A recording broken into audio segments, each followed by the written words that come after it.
Hey guys, my name is Melanie. Welcome to my channel. In this video, I will be talking to you about my solo trip to Juneau, Alaska. Yeah, I went to Juneau, Alaska in 2020, so during COVID, and I want to talk about the trip. All right, so if you are new to my channel, I have revived this channel. It used to be all about natural hair, but now I am going to be talking about traveling, because I love to travel. I have wanderlust. I have a really exciting trip coming up that I cannot wait to share with you guys. So make sure to subscribe. So I'm going to be sharing pictures all throughout this video. You'll be seeing them over here. And if you have any questions, make sure to leave them in the comment section below. Also, like this video if you like what you're seeing so you can support your sis. All right, so let's get to it before I lose all of this beautiful natural light.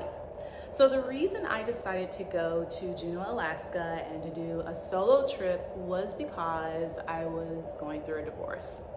Yep, I was one of those people during COVID who got a divorce. Yeah, that was me. I wanted to go because I want to see all of the states. I want to visit all of them. I know there's some discussion about adding new states, but at the moment there's 50 states and I wanted to see all of them by my 40th birthday. I have so many years left until I'm 40. So I wanted to just go ahead and try to see as many states as I could, and Alaska was at the top of the list, and it's super expensive to get up there. And I was originally trying to go on a cruise, but of course with COVID everything was shut down. So I was like, you know what, I'm gonna try to get up there just by flying, and I'm just gonna spend the time there. So the way I did that is, first I booked a flight from Dallas to Seattle, because I had a friend in Seattle I wanted to visit. Hey girl! And I figured, why not just go to Seattle, visit my friend, and then I could take a flight from Seattle to Alaska, which would be much, much cheaper. The reason why this is cheaper is because I flew to Seattle for free. So if you want to know how I did that, leave a comment below. I'll make a video about how I am getting these free flights, because that is what really saves a lot of money, is figuring out how to get to a city for free and then taking the leg from that bigger city. It's just cheaper to fly from Seattle to Alaska than Dallas to Alaska. So after I spent my time in Seattle with my friend, I flew from Seattle to Juneau, Alaska, and I flew on Alaska Airlines. Now during that time, since it was COVID, it was required to have a negative COVID test before you entered Alaska. And at the time I did have a negative result.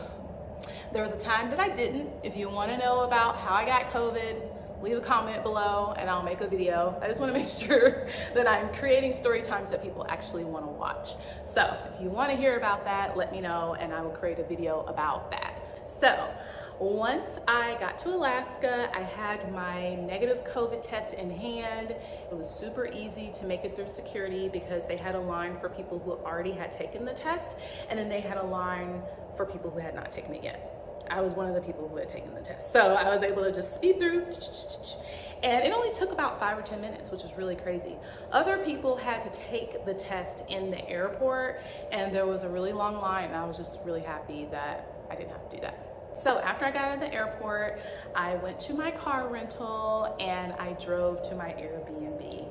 My Airbnb was so cute. It was in downtown Juneau. So if you go, I definitely recommend staying in downtown Juneau. Lots of stores to visit, lots of restaurants, bars, just so many little things to do if you love shopping small, which I do. So I went to a lot of cute places.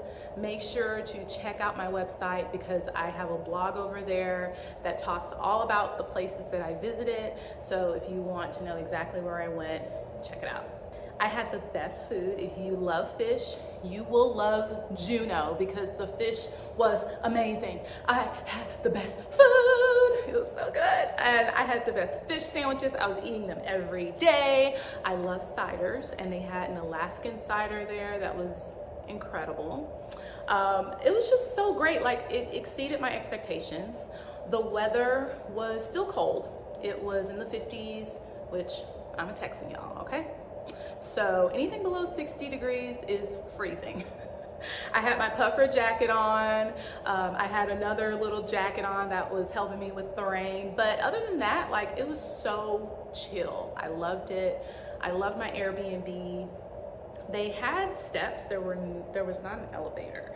So I had to take my suitcase up all of these steps, which was really a struggle.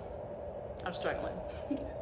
My main goal for visiting Juneau was to go whale watching. I felt like that was something I have always wanted to do, and that was the main reason I went up there.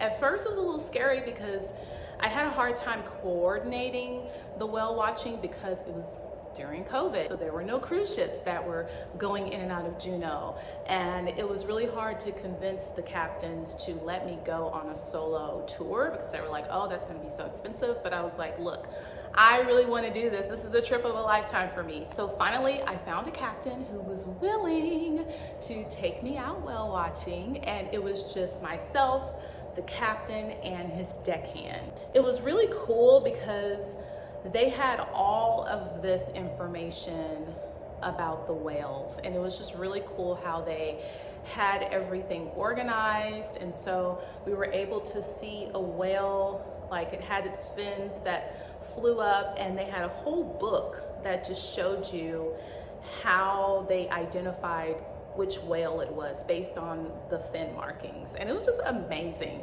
Also, I got to see eagles, and so many eagles.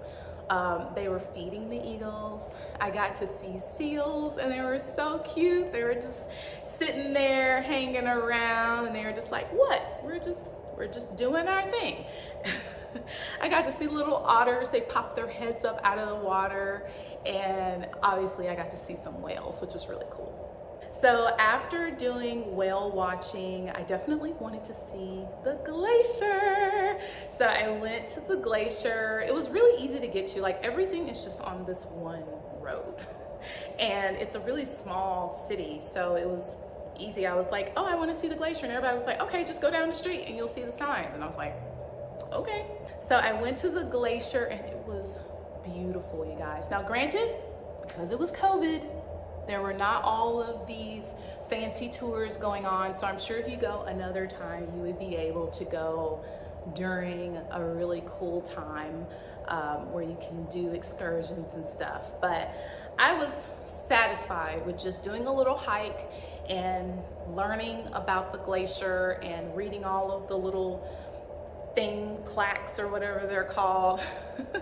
And, you know, just reading about it and just taking a stroll and taking pictures. And I just want to encourage you that if you've never taken a solo trip before, take one. It is so wonderful to just enjoy a trip by yourself, especially if it's a place where people aren't really dying to go, and you can just really have a good time and learn a lot about yourself. Like, for me, it was a very healing, introspective time. As I mentioned earlier, I was going through a divorce, so I really needed some time to myself to just reflect and think about my journey. And that's really what this channel is about. It's about how I am healing through travel and how I am rediscovering myself and reinventing myself and rebuilding my life and just starting anew. So thank you so much for watching this video. If you have any questions at all, make sure to leave them in the comment section below. So my future travel videos are going to be more in this kind of format, where I'm just telling you about my trip, what I did, where I went, and then if you want specifics, you can check out the accompanying blog. Thank you guys so much for watching. I'll see you next time. Bye.